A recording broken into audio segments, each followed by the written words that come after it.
Okay, so this is for the exercise physiology lab. So just to go over some misconceptions. So exercise hyperpnea is occurring when the breathing rate and depth is increased as compared to rest. And this is because the body is required to meet metabolic demands of the exercising body tissue as compared to just pathological hyperventilation, which may have similar physical effects or symptoms of this heavy breathing, but instead this is occurring from stress or anxiety, not from exercise, which is joint or limb movement. So cardiac output, just to go over this again, cardiac output is equal to heart rate times stroke volume, heart rate being the speed of the heart in beats per minute, and stroke volume is the volume of blood pumped from the left ventricle per beat of the heart. So an increase in either heart rate or stroke volume will increase the total cardiac output in the heart.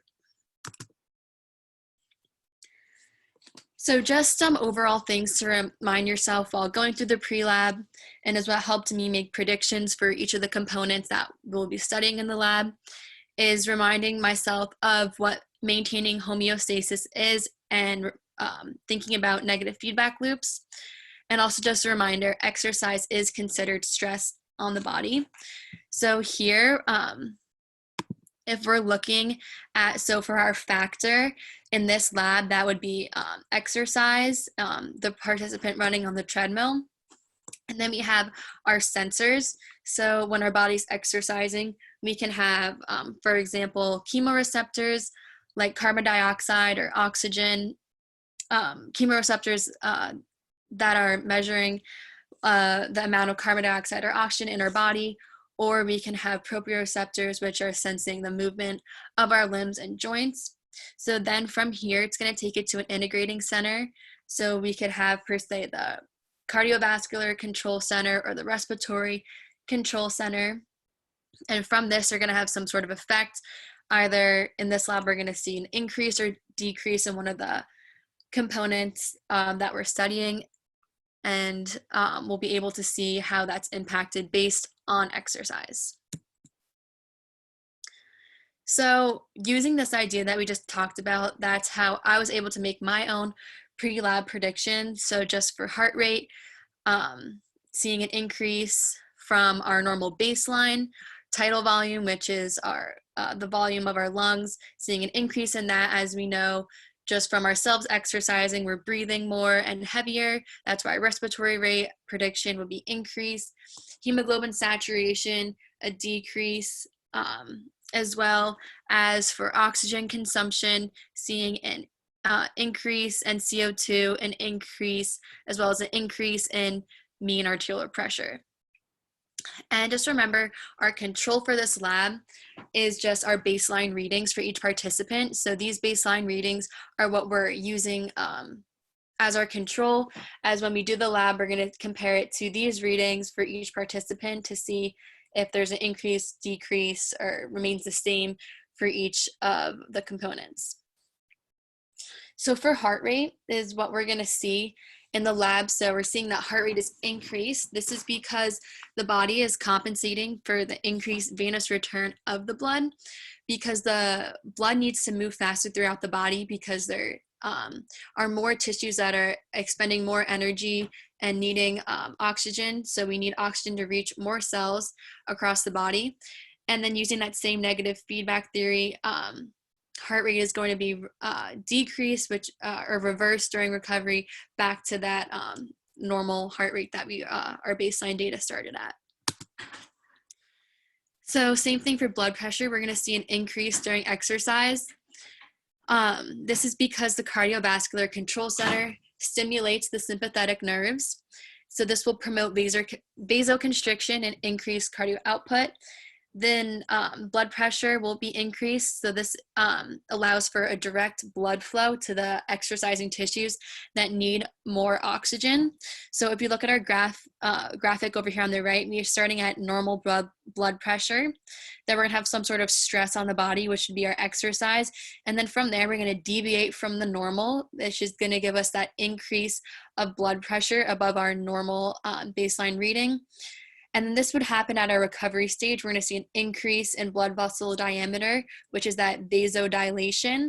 And then our blood pressure would decrease towards the normal, back to that normal blood pressure. So this is what we would return to during the recovery phase after exercise has ended. So for our hemoglobin saturation, we're going to see a shift towards the right on this graph over here on the right, which means that hemoglobin saturation is going to decrease. And then during recovery again, we're going to return back to this main black line here.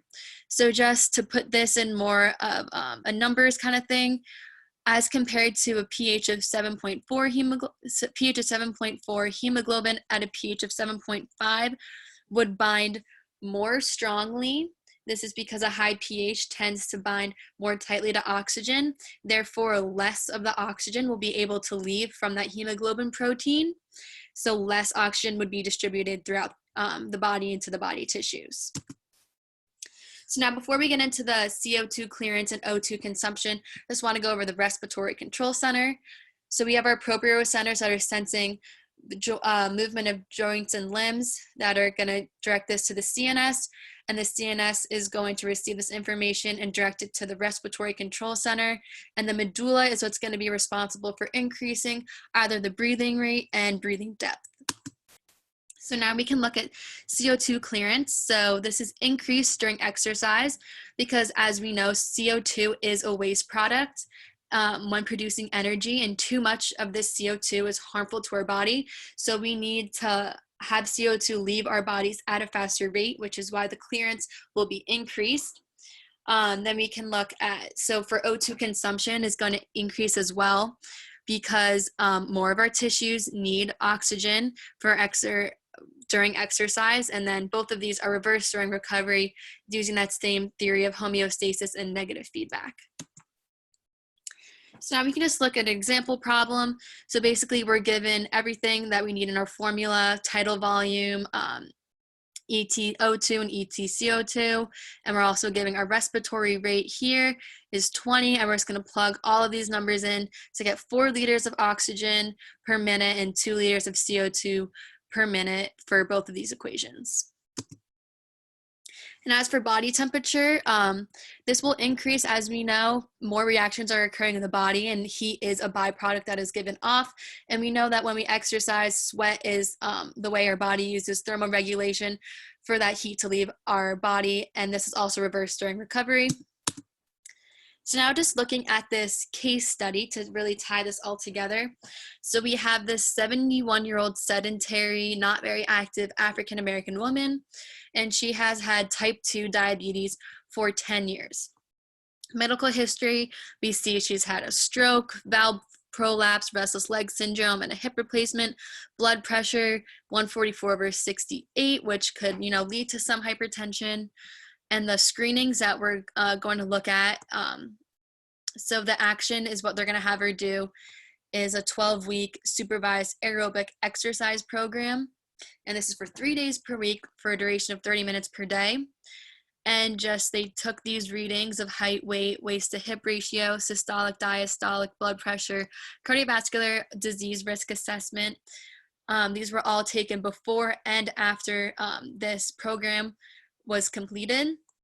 And just to go over the findings, so it was found that her type 2 diabetes was improved through glycemic control from this moderate aerobic exercise training. We have a reduced blood pressure, and we also see body fat decrease, blood lipid decrease, and overall that this is a safe program for older women with type 2 diabetes. So from this and from these findings and from our lab, we can tie together that, the increase in blood flow raises O2 levels in the body. There's more oxygen being spread. And with this, the arteries are learning to contract and relax better with those vasoconstriction and vasodilation that happens when we're putting that stress or exercise on our body. And from this, we're strengthening our heart, and then our heart is able to pump blood easier throughout the body. And with this blood lipid and body fat reduction, we're going to see less abdominal fat, which leads to less fatty acids. So basically, this just helps show why exercise is so great for our body.